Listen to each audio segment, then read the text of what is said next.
If it weren't for the architects that we had been working with, it's hard to say whether from the outside of that, whether we would receive a lot of work. The major thing was we did that one job in Islandia for an architect, in which all the people at SeaWorld saw, and that opened the floodgates. We took pictures of SeaWorld and we hung it in a museum in San Diego. Had a 1-week museum of works of landscape architects in San Diego. I hired Harry Crosby over here, who took all these fantastic shots. Then we put them all up in the museum. People didn't even look at anybody else's work. They just came and looked at our stuff and put the name down, and UCSD called it right away. They said, we saw your exhibit at the museum and of SeaWorld that you did, and we'd be very interested in talking with you.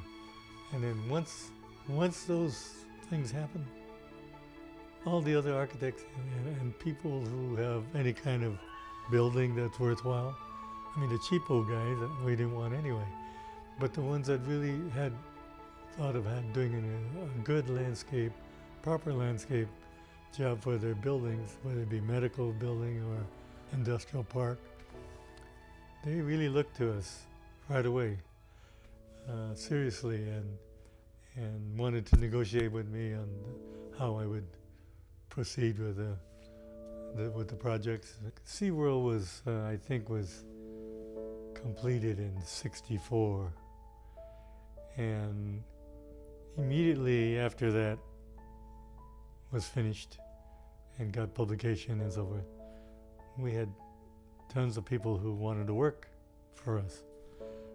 It was wonderful to have the opportunity, me, to interview and select, the kinds of support that we needed, whether it be drafting or whether it was mechanical engineering, plant lists or whatever.